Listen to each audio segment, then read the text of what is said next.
সন্ত ৰামপাল গুৰু মহাৰাজ হৈছে এনে এজন মহাপুৰুষ যিজনে নিজৰ সত্য ভক্তি, তত্ত্বজ্ঞান, কৰোণা আৰু সেৱাৰ বলত সমাজত এক নতুন আদৰ্শ বলবৎ কৰিছে। সন্ত ৰামপাল গুৰু মহাৰাজৰ নেতৃত্বত তেওঁৰ সকলো সৎলোক আশ্ৰমে কৰা বিস্ময়কৰ সমাজ কল্যাণমূলক কামে সমাজখনক সোণালী ভৱিষ্যতৰ এক নতুন আশা দেখুৱাইছে। সন্ত ৰামপাল গুৰু মহাৰাজৰ পৰা নাম দীক্ষা গ্ৰহণ কৰাৰ পিছত লাখ লাখ লোকৰ কৰ্কট ৰোগ, এইডছ আদি দুৰাৰোগ্য ৰোগ নিৰাময় হ'ল।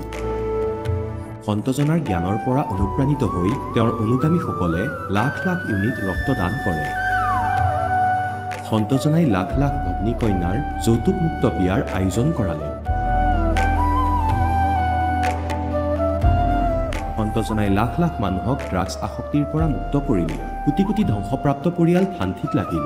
সন্তজনাৰ আশ্ৰমত সমাৱেশৰ সময়ত বিনামূলীয়া চকুৰ চিকিৎসা আৰু দন্ত চিকিৎসাৰ ব্যৱস্থা কৰা হয়। সন্ত ৰামপাল গুৰু মহাৰাজৰ দ্বাৰা পৰিৱেশ সুৰক্ষাৰ উদ্দেশ্যে সময়ে সময়ে বৃহৎ পৰিসৰত বৃক্ষৰোপণ কৰা হয়। সন্তজনাই আৰ্তজনক তাৎক্ষণিক সকাহ দিবলৈ এম্বুলেন্স সেৱা আৰম্ভ কৰিছিল। সন্তজনাই তেওঁৰ অনুগামীসকলক তেওঁলোকৰ শৰীৰ দান কৰিবলৈ অনুপ্ৰাণিত কৰে, যাতে মানৱতাৰ সেৱা আৰু চিকিৎসা ক্ষেত্ৰত উন্নতি কৰিব পৰা যায়। সন্ত ৰামপাল গুৰু মহাৰাজৰ সকলো আশ্ৰমত প্ৰতিদিনে বিনামূলীয়া ধৰ্মভোজৰ আয়োজন কৰা হয়, য'ত প্ৰতিবাৰেই প্ৰতিটো জাতি, প্ৰতিটো ধৰ্মৰ মানুহে একেলগে বহি ভোজন কৰে।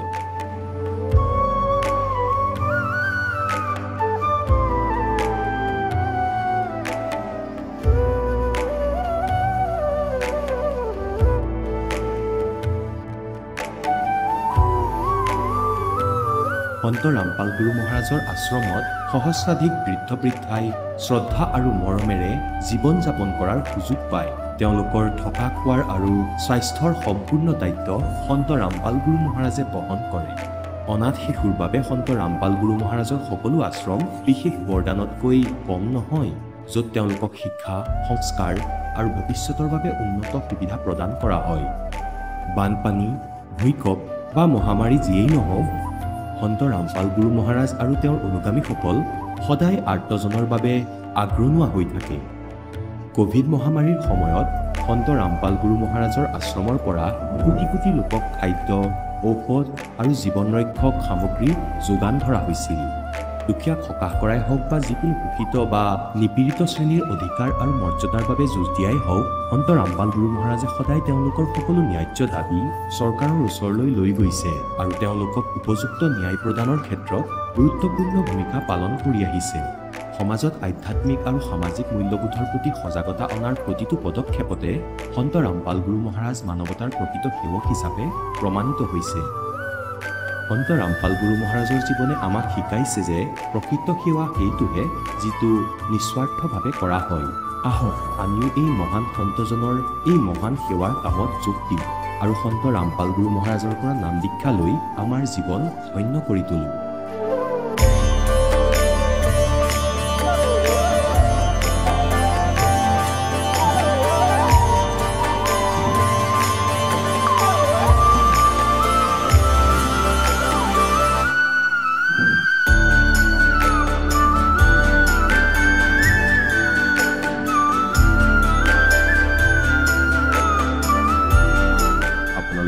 পৰিয়ালৰ সৈতে সৎলোক আশ্ৰমলৈ আন্তৰিকতাৰে আমন্ত্ৰণ জনোৱা হয়।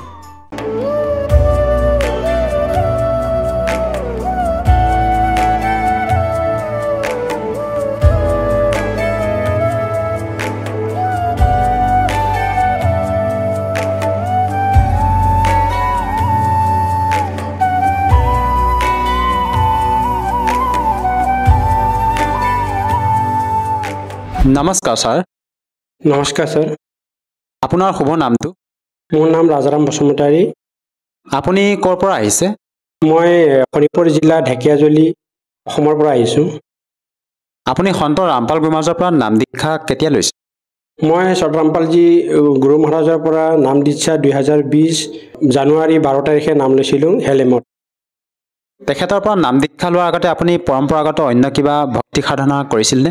হয় ছাৰ, মই আগতে সৰুৰ পৰাই মই ভক্তি লাইনত বহুত মই পূজা ভক্তি কৰা আছিলোঁ সৰু কমচে কম 11 বছৰ বয়সৰ পৰাই মই বিষ্ণু ভগৱানক পূজা কৰা আছিলোঁ দেখা দেখি কৰি তাৰপিছত আমি ব্ৰহ্মা বিষ্ণু মহেশ্বৰৰ ফটো লগাই পেলাই মই পূজা কৰোঁ তাৰপিছত মই চাকৰি আৰ্মিত জইন কৰিলোঁ 95ত জইন কৰিছিলোঁ আৰ্মিত আৰু আৰ্মিত থাকোঁতেও মই ব্ৰহ্মা বিষ্ণু মহেশ্বৰৰ যেনেকৈ কিবা ভগৱানৰ ভক্তি কৰে তেনেকৈ মই চাকি এটা জ্বলাই পেলাই সদায় নিজৰ বিষ্ণুৰ আগফালে মই চাকি জ্বলাই পেলাই ভক্তি কৰা আছিলোঁ 1 ঘণ্টাকৈ মই ভক্তি কৰা আছিলোঁ হনুমান চলিচা লক্ষ্মী চলিচা বিষ্ণু চলিচা তেনেকৈ ভক্তি কৰা আছিলে মই চাকি জ্বলাই আছিলোঁ মিঠাতেলত দি পেলাই বহুতে চাকৰি আমাৰ সাৰ্ভিসৰ ল'ৰাবিলাকে কৈছে যে তই ইয়াত চাকি জ্বলাব নোৱাৰে তই যদি চাকি জ্বলাব ইমান ভক্তি যদি পূজা কৰে তেতিয়া হলে তই মন্দিৰত গৈ পেলাই কৰিবি তই ইয়াত জ্বলাব নোৱাৰে তথাপিও মই মানা নাছিলোঁ মই ভক্তি ভাৱত এনেকৈ শ্ৰদ্ধা আছিলোঁ মই ভগৱানক লাগে তাৰ কাৰণে মই ভক্তি কৰা আছিলোঁ তাৰ পিছত মই ব্ৰতো মানিছিলোঁ যেনেকৈ মঙ্গলবাৰ ব্ৰত কৰা বৃহস্পতি ব্ৰত কৰা সেইবিলাক গোটেই মই ভক্তি কৰা আৰু তাৰ পিছত মই শ্ৰদ্ধা আছিলোঁ য'ত ভগৱানৰ কথা কয় তাত মই মানে বহুত কান্দিব ওলাইছিলোঁ তেনেকৈ মানে ভগৱান লাগেই তেনেকৈ ভক্তি কৰি কৰি তাৰ পিছত মই চাকৰিটো কৰিলোঁ তাৰ পিছত মই ইমান বৰফত থাকোঁ ইমান পাহাৰত চাইনা বৰ্ডাৰ আৰু কাশ্মীৰী বৰ্ডাৰতো থাকিলোঁ তথাপিও ইমান বৰফ পৰি থকা সময়তো মই গা ধুই পেলাই ঠাণ্ডা পানী বৰফ পানীৰে গা ধুই পেলাই গামোচা এখন লৈ পেলাই মই ৰামায়ণ আৰু গীতা এনেকৈ খুলি পেলাই পঢ়ি থকা আছিলোঁ মোৰ ইমান ভাল লাগিছিলে যে মানে 2 পাত 3 পাত যদি এদিনত পঢ়িব পাৰোঁ মোৰ সন্তুষ্ট হোৱা আছিলে এনেকৈ ভগৱানৰ কিন্তু মোৰ একো লাভ হোৱা নাছিলে আপুনি যেহেতু আপোনাৰ সমাজত প্ৰচলিত পৰম্পৰাগত ভক্তি সাধনা আপুনি আটাইবিলাকে কৰি আছিলে আৰু লগতে আপুনি এজন ভাৰতীয় সেনা আছিলে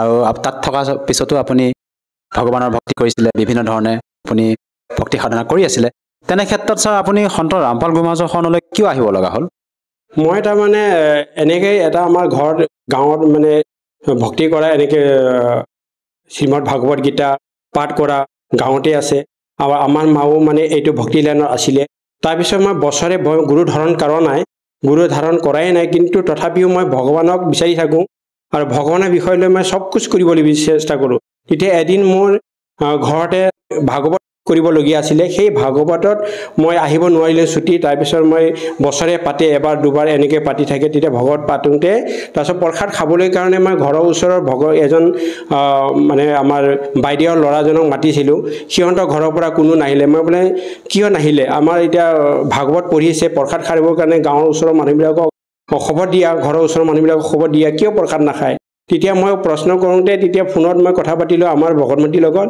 তেতিয়া ভগতমতীয়ে ক'লে নাহে বোলে কিয় নাহে তেওঁ বোলে নাই আমাৰ কৈ বোলে বিষ্ণু ভগৱানকৈ বোলে ডাঙৰ ভগৱানক পূজা কৰে তাৰ কাৰণে ইহঁতে আমাৰ প্ৰসাদ নাখায় মই বোলে বৈষ্ণৱ ভগৱানতকৈ কোন ডাঙৰ ভগৱান আছে এইটো এনেকৈ আছে নেকি কোনে কৈছে এইটো কিয় প্ৰসাদ নাখায় তাৰমানে সিহঁতৰ মনত কিবা এটা বেয়া ভাবি আছে তাৰ কাৰণে ইহঁতে প্ৰসাদ নাখায় তেওঁ মোক ভগতমতীয়ে ক'লে যে নহয় এনেকৈ তই এনেকৈ চাবিচোন ইউটিউবত দিয়ে বোলে সত ৰামপালজী মহাৰাজ বুলি সৎসং বুলি ক'লে আহি যায় তাৰপিছত বোলে ঠিক আছে বাৰু মই চাওঁচোন কোন ভগৱান আছে কোন ডাঙৰ ভগৱান আছে মই চাই লওঁ তেতিয়া মই ইউটিউবটো খুলি পেলাই ভাত খাই পেলাই 8:30 বজাৰ সন্ধিয়া চবে শুই যায় আমাৰ আৰ্মিবিলাকে কেম্পৰ লাইনত তেতিয়া মই কি কৰিলোঁ সত ৰামপালজী মহাৰাজ সৎসং বুলি মই যেতিয়া ইউটিউবত চাৰ্চ কৰিলোঁ তেতিয়া ইউটিউবত আহিলে সত ৰামপালজী মহাৰাজৰ সৃষ্টি ৰচনাৰ পৰা ষ্টাৰ্ট কৰি পেলাই মই কমচে কম 2টা ৰাতিলৈকে মই চালোঁ আৰু কান্দি চাইছোঁ মই এনেকৈ কান্দি চাইছোঁ পৰমাত্মা এনেকৈ পৰমাত্মাৰ জ্ঞান মইতো ভগৱানক বিচাৰি আছিলোঁ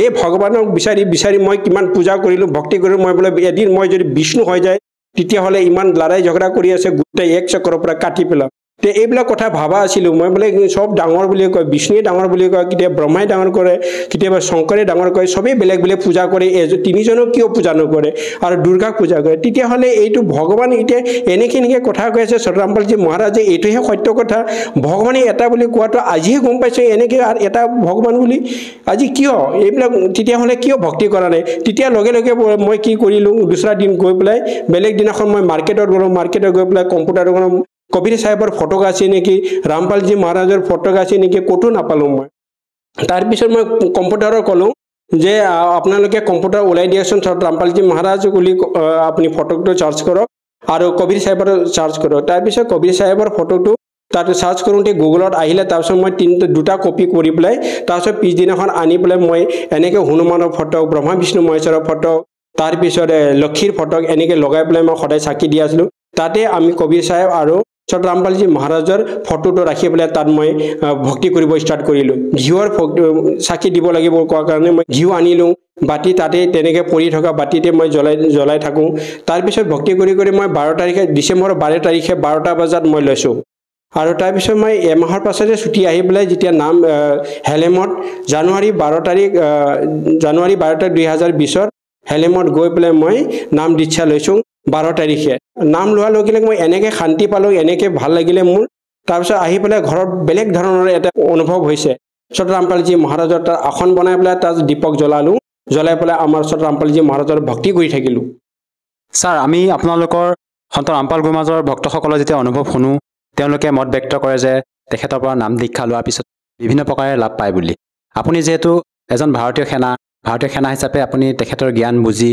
তেখেতৰ মংগল প্ৰবচন শুনি এতিয়া বৰ্তমান ভক্তি সাধনা কৰি আছে আপুনি তেখেতৰ পৰা নাম দীক্ষা লোৱাৰ পিছত কেনেধৰণৰ লাভ পাইছে বহুত লাভ পাইছে মই এনেকৈ লাভ মই প্ৰথমবাৰ জীৱনত এতিয়া মই মানুহৰ জীৱনত সবৰকৈ ডাঙৰ লাভটো হ'ল মোৰ তত্ত্বজ্ঞান যিটো পৰমাত্মাৰ পৰা মই পাইছোঁ আৰু এইটো মুক্তিদাতা মুখ হোৱাৰ যিটো মই ৰাস্তাটো পালোঁ আধ্যাত্মিক জ্ঞানৰে সেই বস্তুটো সবৰকৈ মোৰ ডাঙৰ বস্তু মানুহৰ জীৱন বাৰে বাৰে নাপায় মানুহৰ জীৱন এবাৰে পায় আৰু সেইটো গোটেই পুণ্য পিছৰ কৰ্মৰ ভক্তি লৈ কৰ্ম দি তাৰ পুণ্য দিহে ইয়াৰ মানুহৰ জন্মটো ধনী আৰু গৰীবৰ সময়টো বিতনি কৰে তেতিয়াহ'লে এই আমাৰ এইটো সময়ত এতিয়া আমাৰ ছত ৰামপালজী মহাৰাজে এনেকৈ জ্ঞান দিছে আজিলৈকে কোনো গুৰুৱে কোনো মানুহজন কোনো পণ্ডিত সাধুৱে এই জ্ঞানবোৰক দিব পৰা নাই আধ্যাত্মিক জ্ঞান শাস্ত্ৰক আজি মুছলমানে বেলেগকৈ কৰে হিন্দুৱে বেলেগকৈ কৰে শিখে বেলেগকৈ কৰে চবেই নিজৰ খ্ৰীষ্টানে বেলেগকৈ কৰে নিজৰ জ্ঞানটো লৈ পেলাই আধাৰ বনাই পেলাই ভক্তি কৰি আছে জাতি সমাজ বনাই আছে কিন্তু ছত ৰামপালজী মহাৰাজে আজি গোটাইখিনি খুলি পেলাই আজি পৰমাত্মাৰ বিষয়ে কৈছে যে এই পৰমাত্মাক যদি ভক্তি কৰে তেতিয়াহে মুক্তি প্ৰাপ্ত কৰিব মুক্তি প্ৰাপ্ত কৰা মানে যেনেকৈ ইয়াৰ পৰা কাল ভগৱানৰ পৰা এই 21 ব্ৰহ্মণৰ পৰা যেতিয়া মুক্তি দিব ইয়াৰ পৰা ওলাই যাব এৰা দিব তেতিয়া তাৰ গৈ পেলাই আৰু জীৱন মৰণ কেতিয়াও নহয় সদায় তাৰ অবিনাশী হৈ থাকিব সেইটো মুক্তি বুলি কয় তাৰ কাৰণে এইটো গীতা আৰু বেদ শাস্ত্ৰটো গোটেই প্ৰমাণ আছে এতিয়া বেদৰ জ্ঞান গীতা জ্ঞান এতিয়া 5500-600 বছৰ আগতেই মহাভাৰতৰ জ্ঞান যেনেকৈ দ্বাপৰ যুগত মহাভাৰতৰ সময়ত কৃষ্ণৰ দেহাত কাল ভগৱান কাল নিৰঞ্জন ভগৱানে প্ৰৱেশ কৰি পেলাই অৰ্জুনক জ্ঞান দিছিলে সেই জ্ঞানটো আজি ছত ৰামপালজী মহাৰাজে কৈছে যে ওম তৎসৎ মন্ত্ৰ কৰি পেলাই পৰমাত্মাক প্ৰাপ্ত কৰিব পাৰে আৰু সচিদানন্দ ঘন ব্ৰহ্মক পৰমাত্মাক প্ৰাপ্ত কৰাৰ পাছত মুক্তি প্ৰাপ্ত হৈ যায় আৰু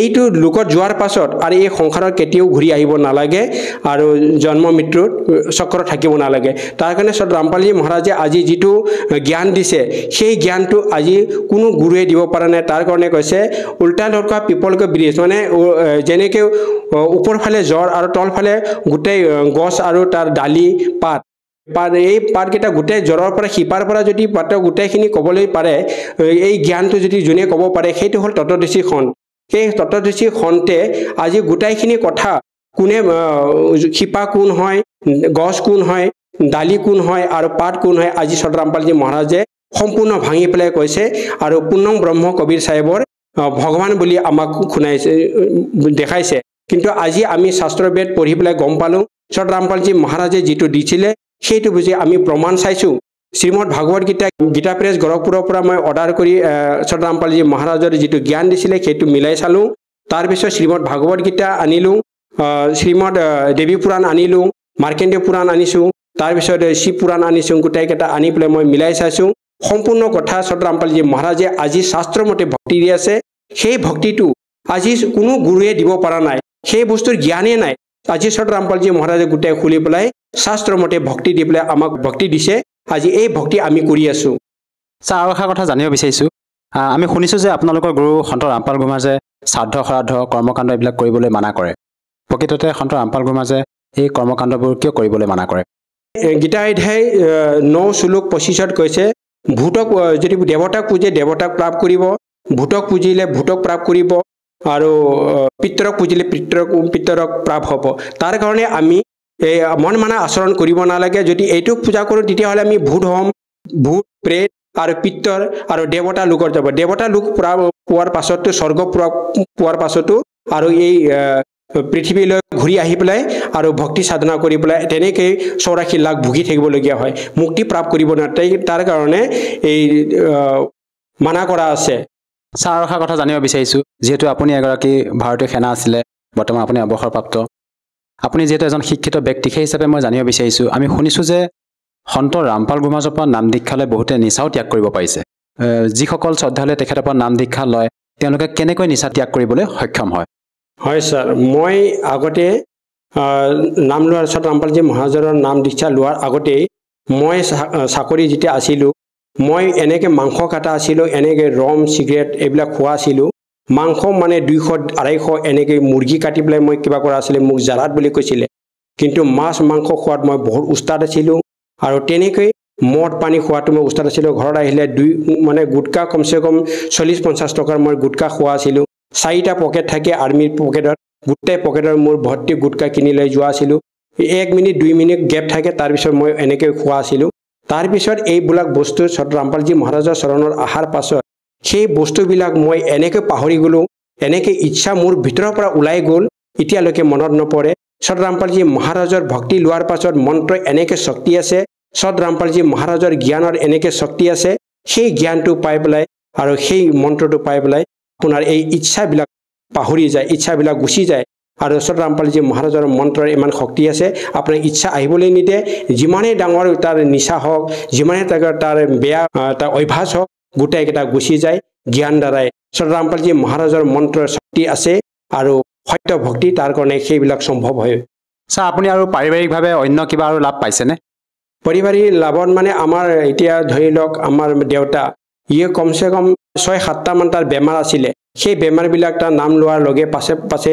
তাৰ এইবিলাক বেমাৰ গুচি গ'লগৈ ৰামপালজী মহাৰাজৰ সৎসংগৰে জ্ঞানেৰে কিতাপেৰে গম পালোঁ যে পৰমাত্মায়ে কবিৰ পৰমাত্মায়ে যাৰ আয়ু শেষ হৈ গৈছে তাকো 100 বছৰ আয়ু বঢ়াই দিব পাৰে বুলি কোৱা কাৰণে কোৱা শুনি পাইছে আৰু জানিছে তাৰ আমাৰ দেউতাই এতিয়া কয় যে পৰমাত্মাৰ কাৰণে মই জীয়াই আছোঁ পৰমাত্মাই বোলে 100 বছৰ বঢ়াই দিয়ে আজি সেই কথাবিলাক সত্য হৈ আছে আৰু তাৰ যিমানখিনি বেমাৰ আছে এইটো আঁতৰি গ'ল আমাৰ ঘৰত বহুতখিনি বেমাৰ আছিলে যাদু মন্ত্ৰ টনা এইবিলাক বহুত বাৰে মানে পঞ্জিকা চাবলগীয়া কেতিয়াবা তাবিজ ল'বলগীয়া কেতিয়াবা এৰিয়া বান্ধিবলগীয়া তেনেকৈ বহুত জাগাত গৈ আছিলোঁ বহুত পইচা খৰচ আছিলে মোৰ যিমানখিনি কামাই সিমানতকৈ আৰু 10-15 হাজাৰ টকা মাহত মানে মোৰ ধাৰ হৈ গৈছিলে তেতিয়া এইবিলাক বস্তু কৰি তাৰপিছত মই হাইৰাণ হৈ গ'ল মই ইমান ভক্তি কৰোঁ ইমান ব্ৰহ্মা বিষ্ণু মহেশ্বৰৰ হনুমানৰ মই চলিছা 7 বাৰ পঢ়োঁ য'তে যাওঁ তাতে হনুমান চলিছা কৰা আছে দৌৰোঁতেও হনুমান চলিছা যুদ্ধ যাওঁতেও হনুমান চলিছা তেনেকৈ কৰা আছিলে দুৰ্গা চলিছা তেনেকৈ কৰা আছিলে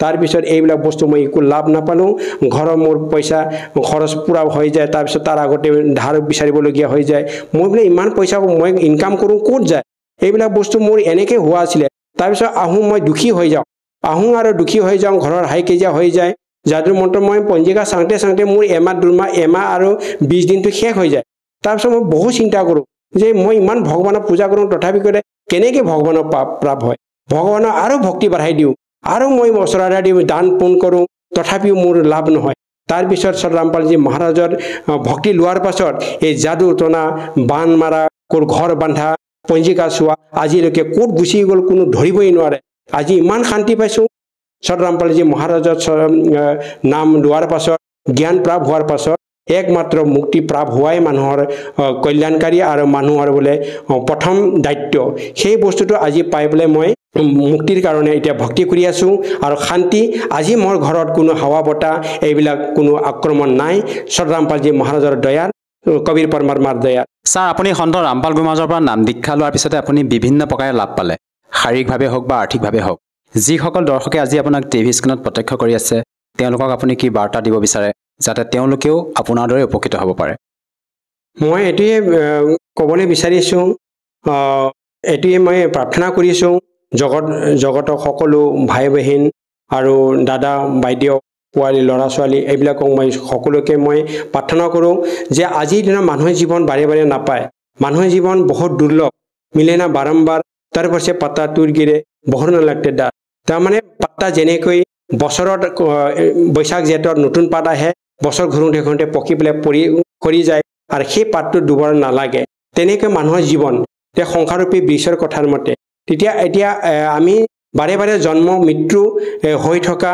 আৰু তাৰপিছত বাৰে বাৰে মানুহ জন্ম নাপায় সেইবিলাক বস্তু আমি ভাবি পেলাই সকলোৱে মুক্তি বিচাৰাটোহে সবতকৈ ডাঙৰ এতিয়া সত ৰামপালজী মহাৰাজে মুক্তি কৰাটোহে মূল্যৱান কথা দি পেলাই সকলোকে জ্ঞান গংগা পুস্তকেৰে দি গীতা তেৰা জ্ঞান অমৃত জিনিকিৰা পুস্তক দি পেলাই সকলোকে বুজাইছে যে এই কিতাপখন মানুহে এতিয়া আজি কি কয় যে মানুহে কৈছে যে আপোনালোকে এই কিতাপটো ধৰিব নালাগে এই কিতাপটো পঢ়িব নালাগে জ্ঞান গংগা কিতাপ জিনিকিৰা আৰু জীৱনৰ সুগম পথ গীতা তোমাৰ জ্ঞান অমৃত এই কিতাপখন কি হয় এই কিতাপখন আপোনাৰ এটা গ্ৰামাৰ টাইপৰ আপোনাৰ শাস্ত্ৰমতে যিটো আধ্যাত্মিক জ্ঞানৰ শাস্ত্ৰমতে যিটো ভক্তি কৰিব লাগে সেইবিলাক বস্তু খুলি তাত দেখাইছে যে তোমাৰ গীতাত এইটো কথা লিখা আছে তোমাৰ বেদত এইটো কথা লিখা আছে তোমাৰ শাস্ত্ৰত এইটো কথা লিখা আছে সেইমতে চলিলেহে তুমি মুক্তি প্ৰাপ্ত হ'ব আৰু ভক্তি কৰাৰ বিধিটো ইয়াত পাব পৰমাত্মা এটাই হয় সেই বস্তুটো জানিবৰ কাৰণে আপোনাৰ দেখা যায় ইয়াত নতুনকৈ ভগৱান বা নতুনকৈ জ্ঞান বেলেগকৈ দিয়া নাই আপোনাৰ জ্ঞানৰ পৰাই কৈ পেলাই মাজৰ পৰা আপোনাক শিকাইছে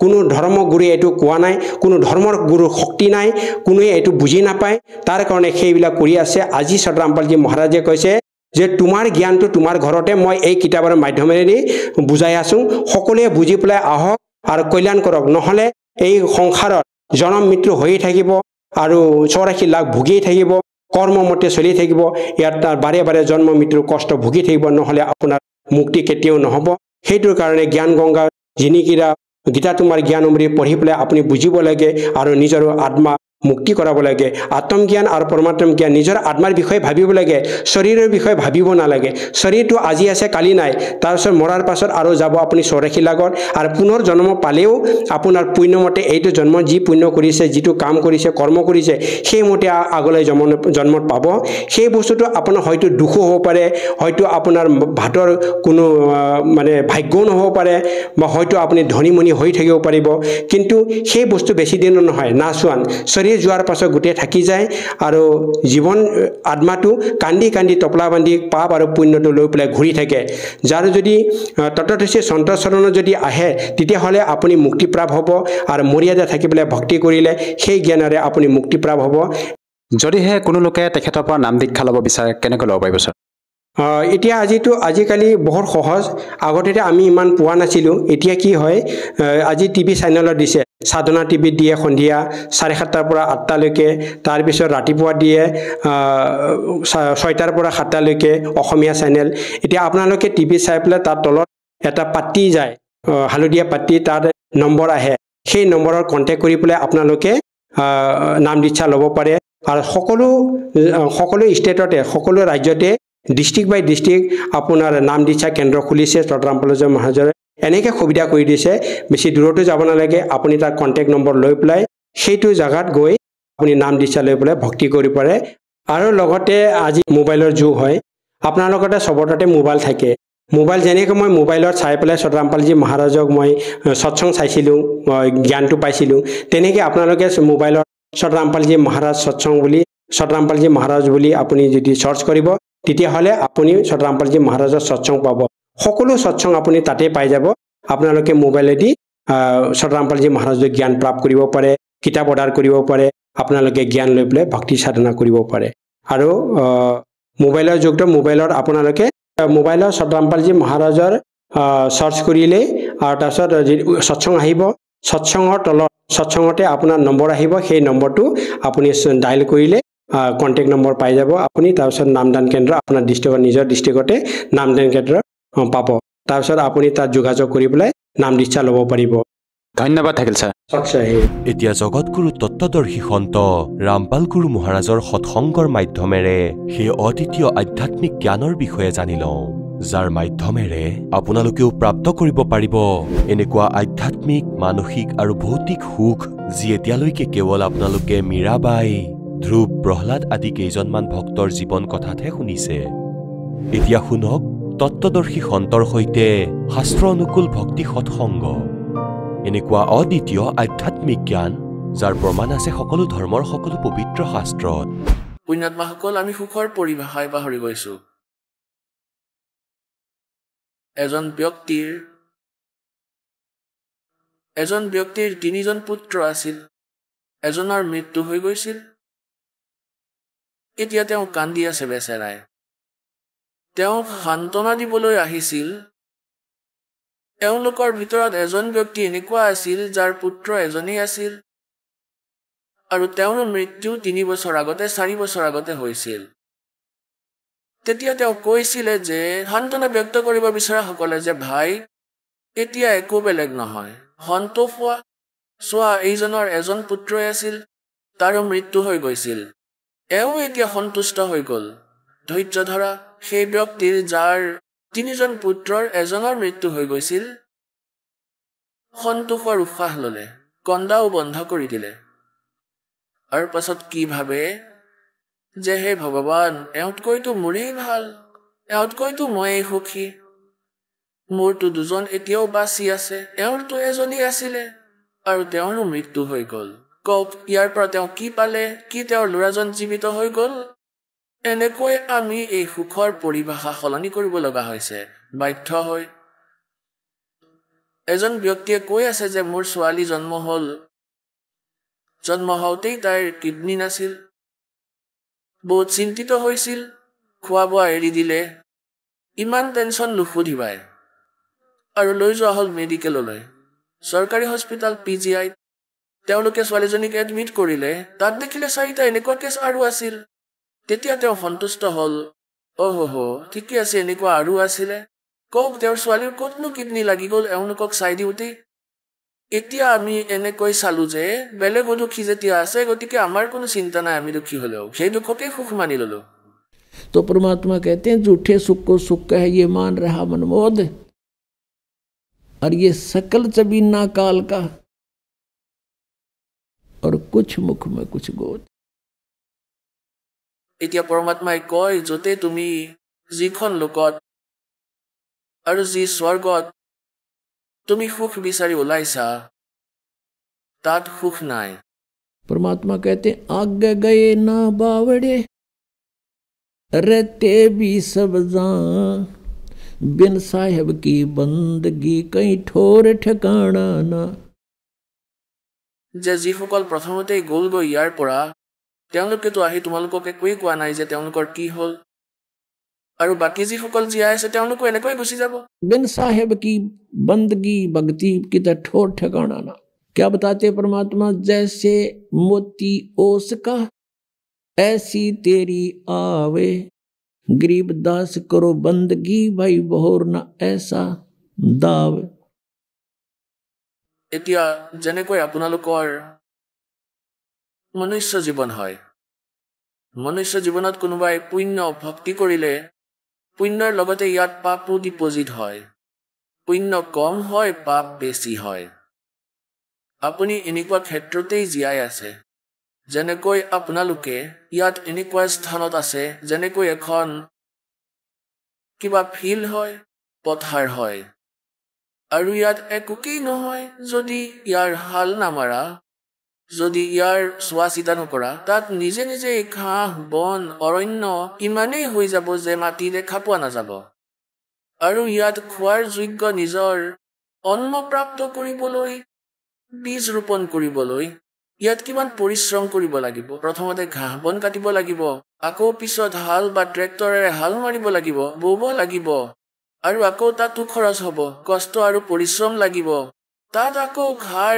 বীজ ৰোপণ কৰিব লাগিব তাতো খৰচ ঘাঁহ দিব লাগিব তাতো খৰচ হাল বাব লাগিব তাতো খৰচ অৰ্থাৎ ইমানখিনি খৰচ কৰি যি সেই 2 অন্ন প্ৰাপ্ত হ'ল আৰু সেই ঘাঁহ বন জংঘল এনেই গজিল যাৰ কোনো আৱশ্যকতাই নাছিল তেন্তে আমি এনেকুৱা এখন ক্ষেত্ৰত জীয়াই আছো परमात्मा कहते हैं पृथ्वी ऊपर पगजो धारे और करोड़ जीव एक दिन में मारे हरी भांति पृथ्वी के रंगा अंत कोट जीव उड़े पतंगा जो चौका तुम देवो नेता सत्य ब्राह्मण की है हत्या ब्राह्मण सेंस हत्या जो हुई जल स्नान कर तो सोई खान पान में दमन प्राणी और कैसे पाओ तुम मोक्ष निशानी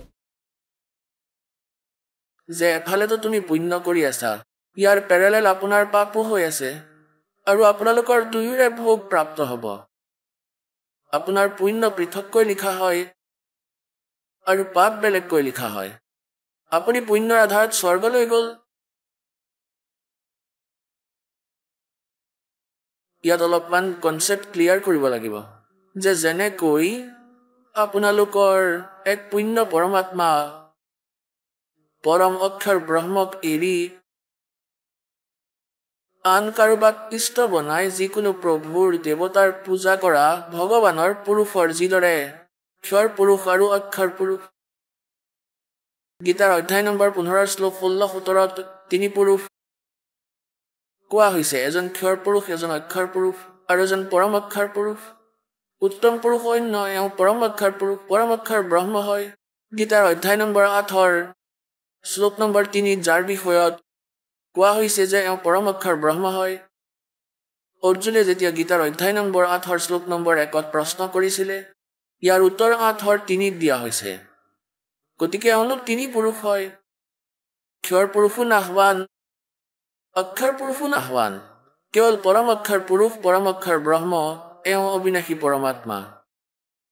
আজি যি সৎসংগৰ বিষয় হয়, ভজন কৰৌ উস ৰব কা, যো দাতা হে কুল সব কা।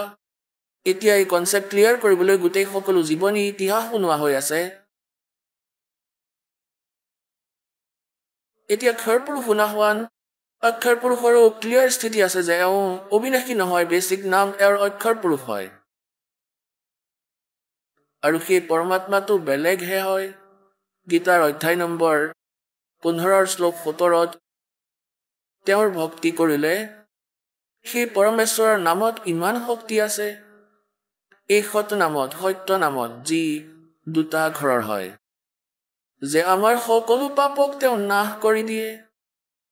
আৰু আন ভগৱানে শ্ৰী বিষ্ণুজী, শ্ৰী ব্ৰহ্মাজী, শ্ৰী শিৱজী আৰু ব্ৰহ্ম ক্ষৰ পুৰুষ আৰু অক্ষৰ পুৰুষ ব্ৰহ্ম পৰব্ৰহ্ম কয় অক্ষৰ পুৰুষক।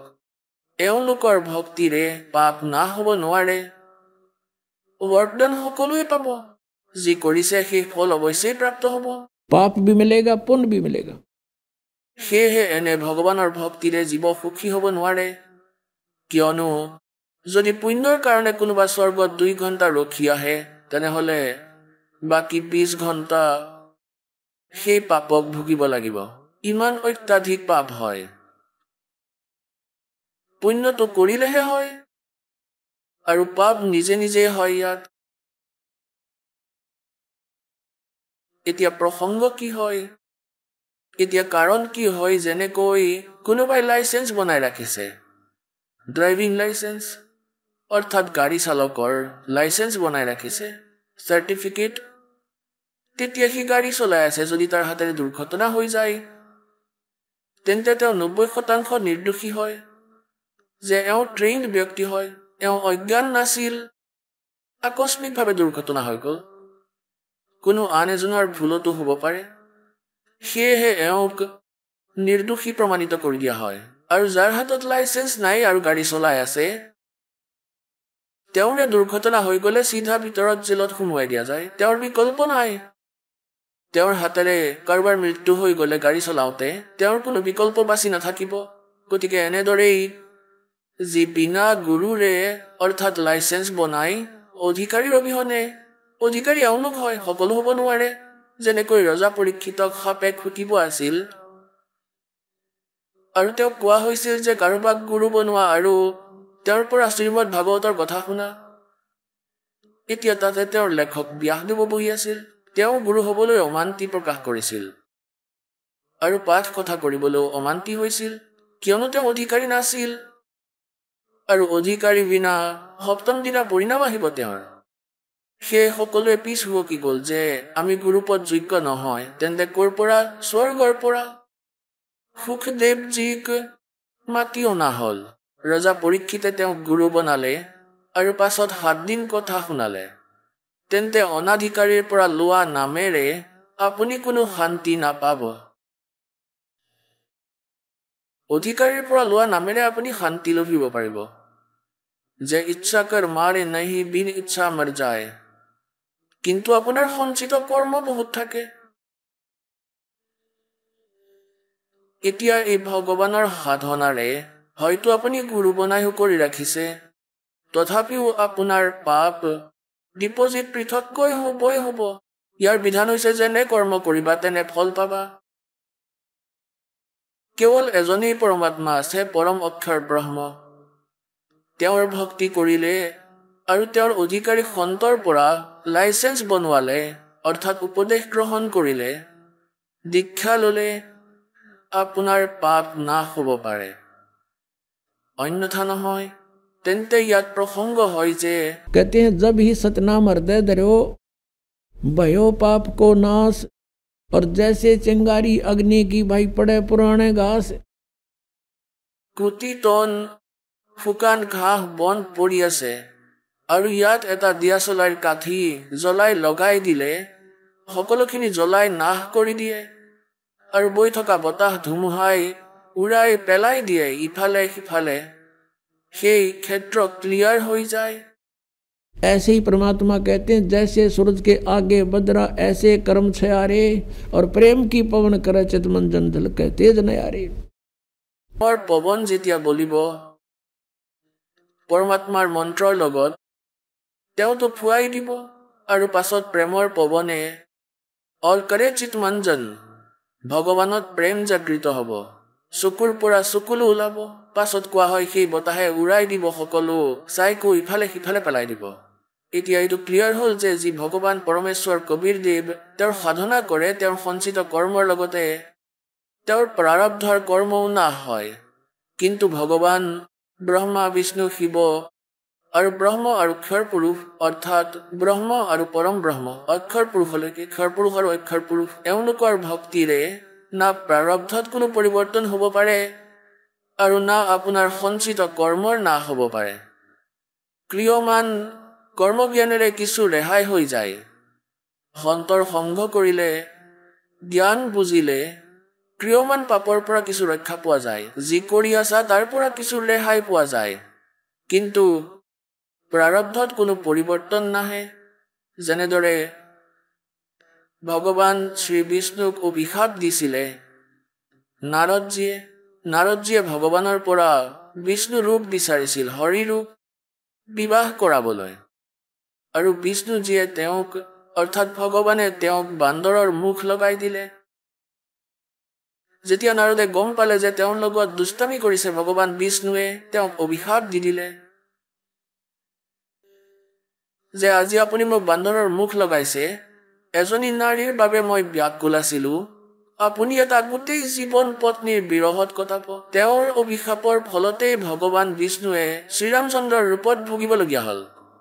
আৰু যিখন মুখ তুমি লগাইছা, এনেকুৱা মুখৰ দৰে ব্যক্তি অৰ্থাৎ জীৱই তোমাক সহায় কৰিব। বান্দৰসকলে তেওঁক সহায় কৰিলে আৰু পাছত শ্ৰীৰামচন্দ্ৰৰ ৰূপত অৰ্থাৎ বিষ্ণুৱে জন্ম ল'লে। এই সকলোবোৰ আপোনালোকে শুনিছে যে তেওঁ কি প্ৰকাৰে তেওঁৰ নিজৰ জীৱন ব্যতীত কৰিছিলে। আৰু আপোনালোকে এইটোও শুনিছিলে যে তেওঁ বালিক মাৰিছিলে, সেয়া তেওঁৰ প্ৰাৰব্ধত লিখি দিয়া হৈছিলে। ইয়াৰ প্ৰতিশোধো তেওঁ ভুগিয়ে পূৰা কৰিব লগা হৈছিলে। তেওঁ নাশ কৰিব নোৱাৰিলে, নিজৰ প্ৰাৰব্ধৰ পাপ কৰ্মও নাশ কৰিব নোৱাৰিলে, ইয়াকো ভুগিব লগা হ'ল। এতিয়া প্ৰসংগ চলি আছে যে तुम कौन राम का जपते जापम, और ताते कटे ना ये तीनों तापम। এতিয়া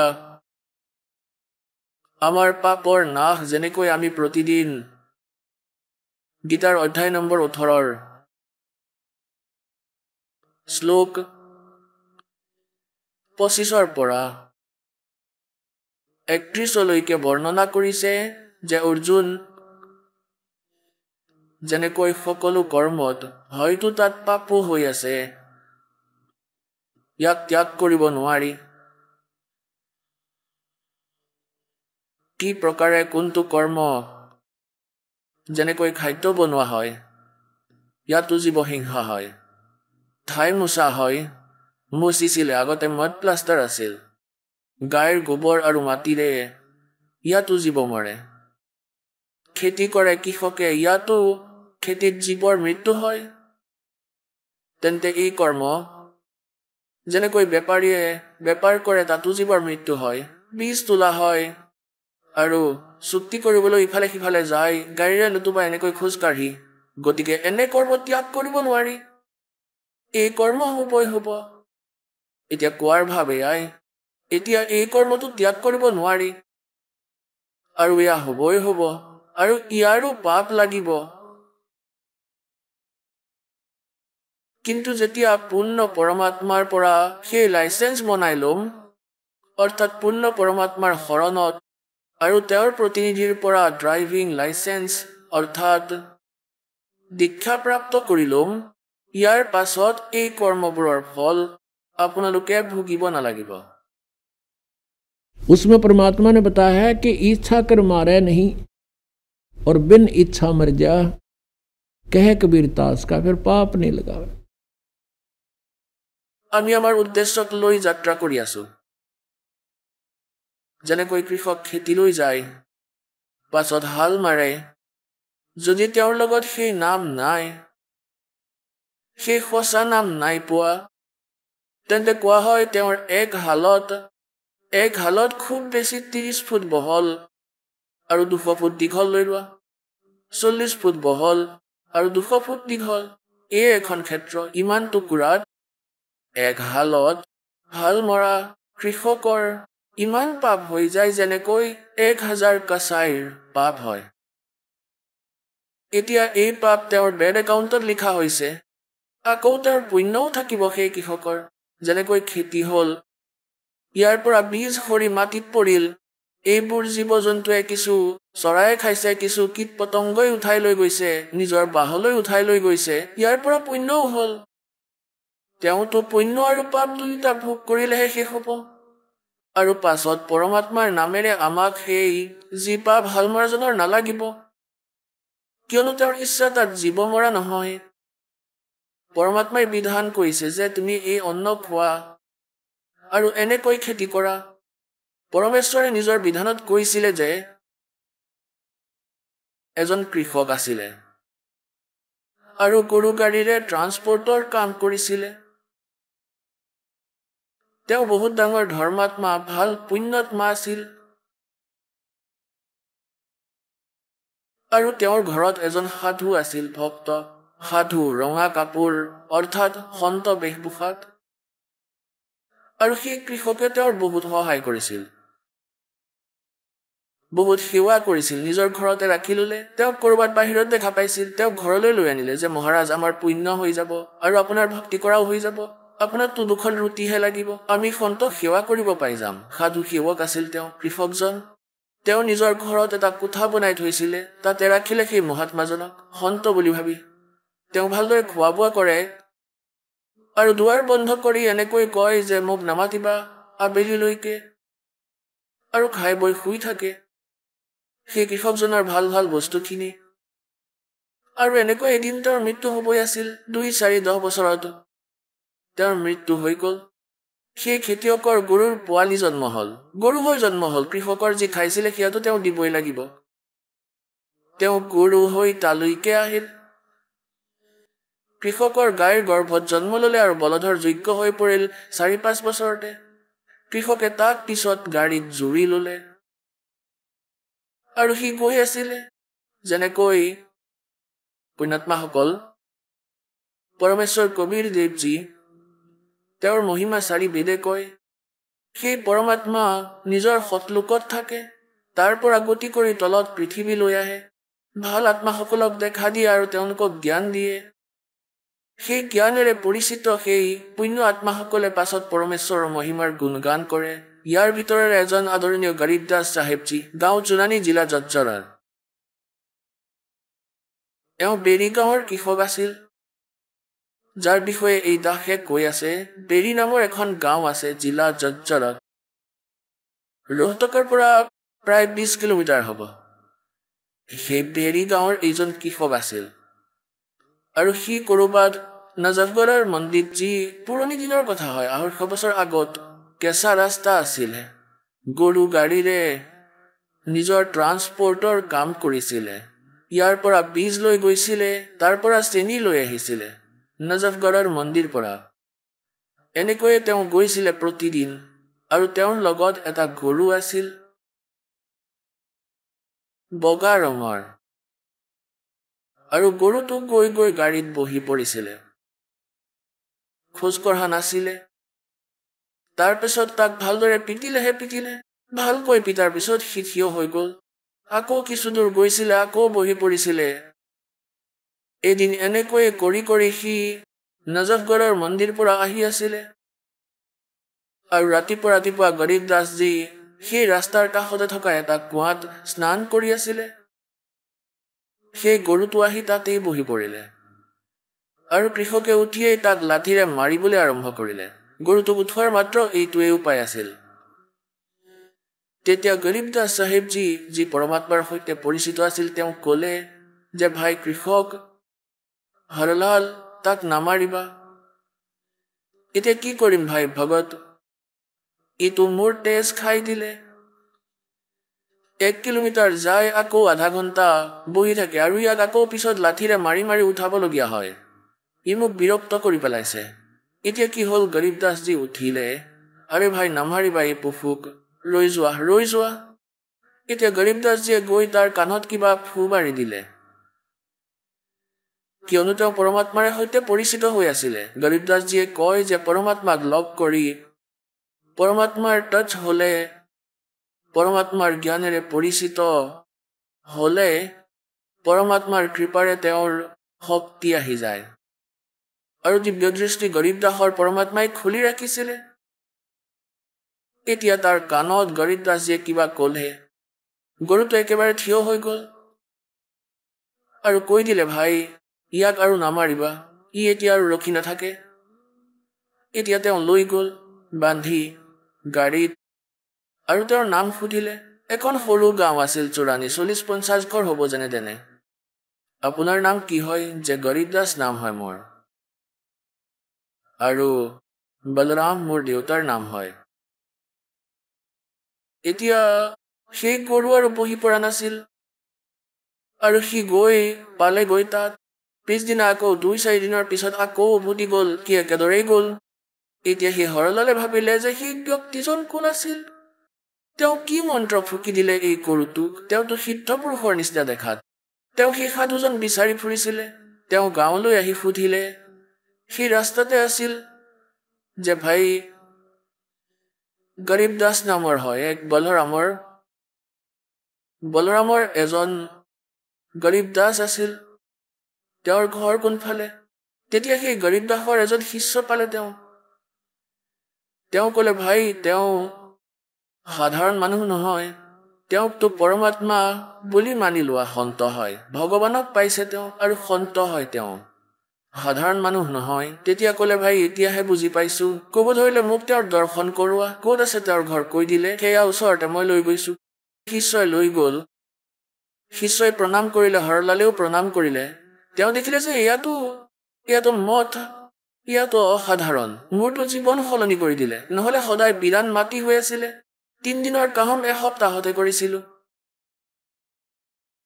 এতিয়া লগৰ গৰুটোতকৈ আগত যায় তেতিয়া সি সুধিলে যে হে মহাৰাজজী আপুনি সেই গৰুটোৰ ওপৰত কি যাদু কৰিলে তেতিয়া গৰীব দাসজীয়ে সুধিলে যে ভাই এটা কথা কোৱা তোমাৰ ঘৰত কোনো বাবাজী আছিল নেকি হয় আছিলে আৰু তুমি খুব ভালদৰে তেওঁক খুৱাই বৈ ৰাখিছিলা তেওঁ ক'লে হয় খুব সেৱা কৰিছিলো মহাত্মাৰ সেই অকৰ্মণ্যই ভাই ভক্তি কৰা নাই তোমাৰ খাইছিল আৰু শুইছিল এতিয়া এই গৰুটো হৈছে সেই বাবাজীজনেই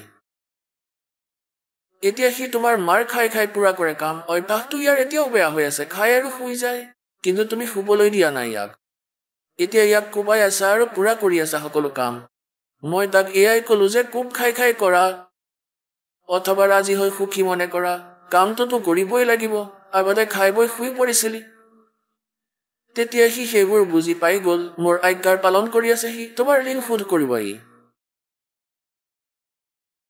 এতিয়া পুণ্যাত্মাসকল কোৱা হয় सत्संग की आधी घड़ी और परमात्मा कहते तप के वर्ष 1000 तो भी बराबर है नहीं कहे कबीर विचार अब देखो करे करावे साइया मन में लहर उठा दादू से दर्जीव के वो आप बगल हो जा পৰমাত্মাৰ শিষ্য আছিলে কেতিয়াবা কোনো জন্মত এনেকুৱা যিবোৰ সাৰ্কামষ্টেন্স হয় পৰমেশ্বৰে কৰে আৰু তেওঁ ভক্তি কৰা নাছিলে আৰু 84 লাখ জুনিত গৈ ফচি গ'ল এতিয়া তাৰ পৰাও ইয়াক ৰেহাই দি দিয়া হ'ল এতিয়া হৰলালৰ মনত এয়া আহিল যে ভাই মহাত্মা আছিলে, নিজৰ কৰ্ম এনেই ভুগিব, আজিৰ পৰা এই গৰুটোক ক'তো প্ৰয়োগ নকৰোঁ।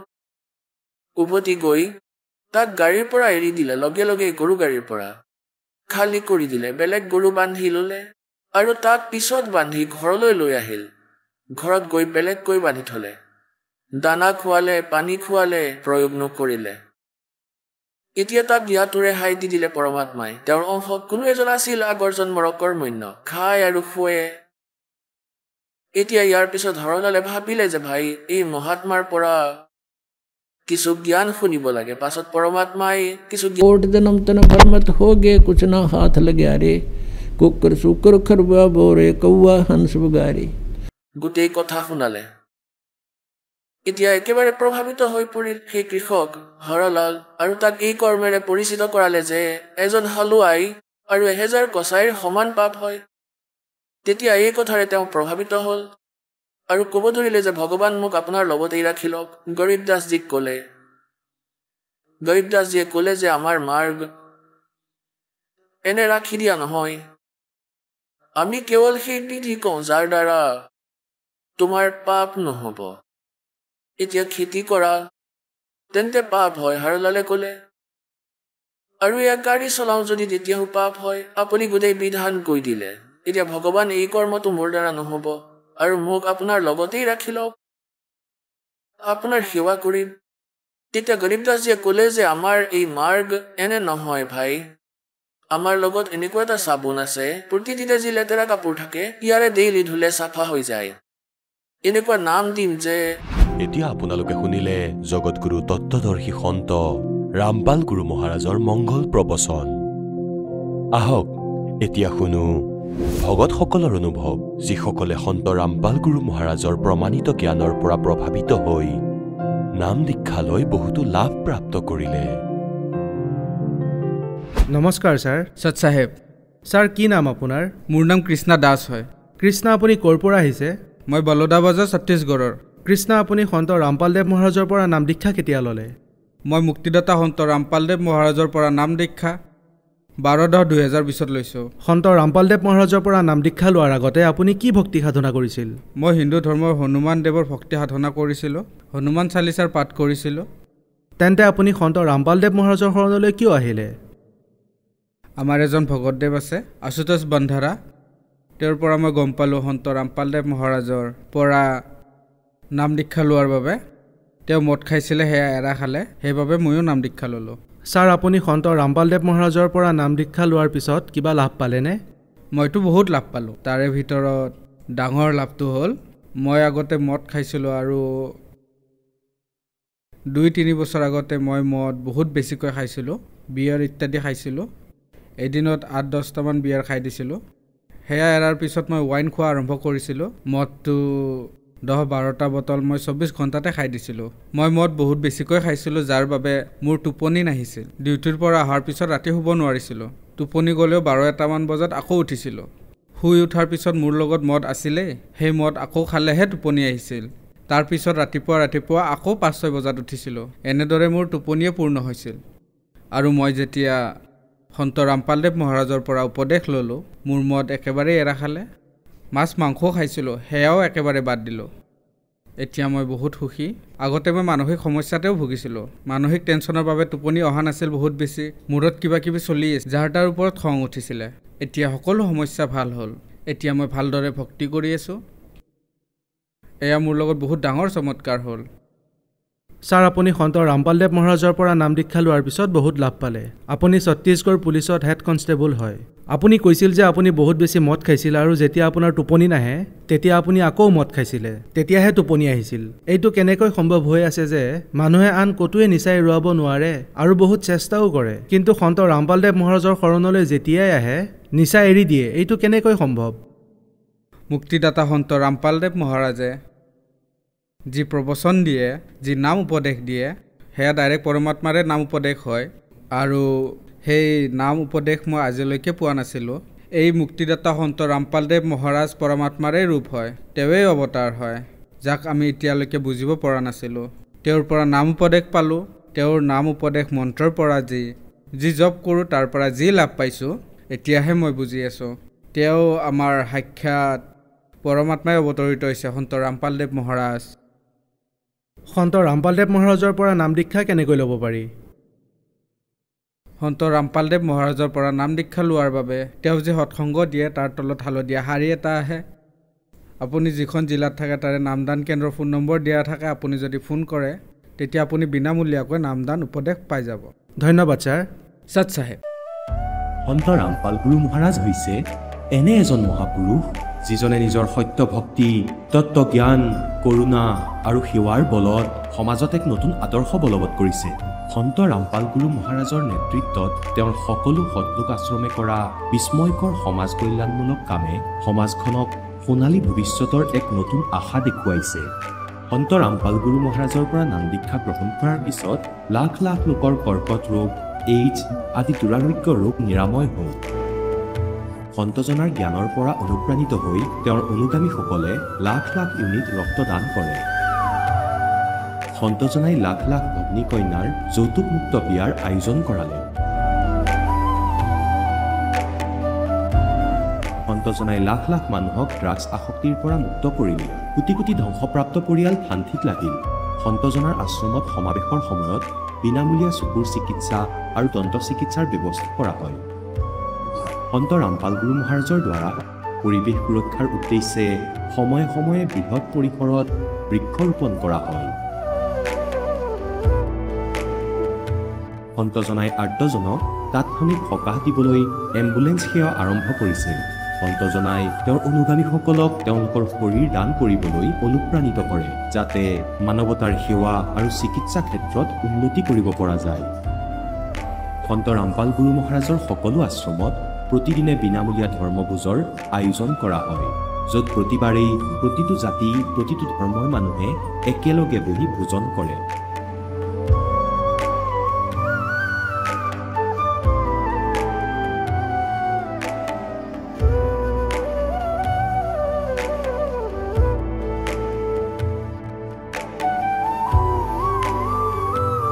সন্ত ৰামপাল গুৰু মহাৰাজৰ আশ্ৰমত সহস্ৰাধিক বৃদ্ধ বৃদ্ধাই শ্ৰদ্ধা আৰু মৰমেৰে জীৱন যাপন কৰাৰ সুযোগ পায়। তেওঁলোকৰ থকা খোৱাৰ আৰু স্বাস্থ্যৰ সম্পূৰ্ণ দায়িত্ব সন্ত ৰামপাল গুৰু মহাৰাজে বহন কৰে। অনাথ শিশুৰ বাবে সন্ত ৰামপাল গুৰু মহাৰাজৰ সকলো আশ্ৰম বিশেষ বৰদানতকৈ কম নহয়, য'ত তেওঁলোকক শিক্ষা, সংস্কাৰ আৰু ভৱিষ্যতৰ বাবে উন্নত সুবিধা প্ৰদান কৰা হয়। বানপানী, ভূঁইকঁপ বা মহামাৰী যিয়েই নহওক, সন্ত ৰামপাল গুৰু মহাৰাজ আৰু তেওঁৰ অনুগামীসকল সদায় আৰ্তজনৰ বাবে আগ্ৰনোৱা হৈ থাকে। কোভিড মহামাৰীৰ সময়ত সন্ত ৰামপাল গুৰু মহাৰাজৰ আশ্ৰমৰ পৰা কোটি কোটি লোকক খাদ্য, ঔষধ আৰু জীৱন ৰক্ষক সামগ্ৰী যোগান ধৰা হৈছিল। দুখীয়াক সকাহ কৰাই হওক বা যিকোনো শোষিত বা নিপীড়িত শ্ৰেণীৰ অধিকাৰ আৰু মৰ্যাদাৰ বাবে যুঁজ দিয়াই হওক, সন্ত ৰামপাল গুৰু মহাৰাজে সদায় তেওঁলোকৰ সকলো ন্যায্য দাবী চৰকাৰৰ ওচৰলৈ লৈ গৈছে আৰু তেওঁলোকক উপযুক্ত ন্যায় প্ৰদানৰ ক্ষেত্ৰত গুৰুত্বপূৰ্ণ ভূমিকা পালন কৰি আহিছে। সমাজত আধ্যাত্মিক আৰু সামাজিক মূল্যবোধৰ প্ৰতি সজাগতা অনাৰ প্ৰতিটো পদক্ষেপতে সন্ত ৰামপাল গুৰু মহাৰাজ মানৱতাৰ প্ৰকৃত সেৱক হিচাপে প্ৰমাণিত হৈছে। সন্ত ৰামপাল গুৰু মহাৰাজৰ জীৱনে আমাক শিকাইছে যে প্ৰকৃত সেৱা সেইটোহে যিটো নিস্বাৰ্থভাৱে কৰা হয়। আহক আমিও এই মহান সন্তজনৰ এই মহান সেৱাৰ কামত যোগ দিওঁ আৰু সন্ত ৰামপাল গুৰু মহাৰাজৰ পৰা নাম দীক্ষা লৈ আমাৰ জীৱন ধন্য কৰি তোলোঁ।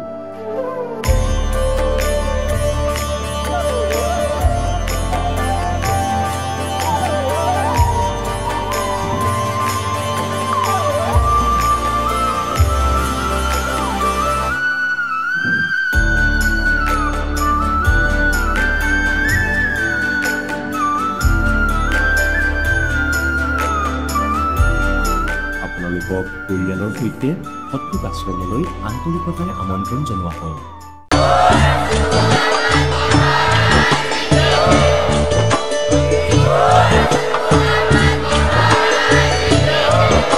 আপুনি শুনি আছিলে জগতগুৰু তত্ত্বদৰ্শী সন্ত ৰামপাল গুৰু মহাৰাজৰ মংগল প্ৰবচন। অধিক জানিবৰ বাবে ভিজিট কৰক www.jagatgururampalji.org। সন্ত ৰামপাল গুৰু মহাৰাজৰ শুভ আশীৰ্বাদত সমগ্ৰ বিশ্বতে 500তকৈ অধিক নাম দীক্ষা কেন্দ্ৰ আছে, য'ত সন্ত ৰামপাল গুৰু মহাৰাজৰ দ্বাৰা বিনামূলীয়াকৈ নাম দীক্ষা দি থকা হৈছে। আপোনাৰ ওচৰৰ নাম দীক্ষা কেন্দ্ৰৰ ঠিকনা জানিবলৈ সম্পৰ্ক কৰক 7082208528।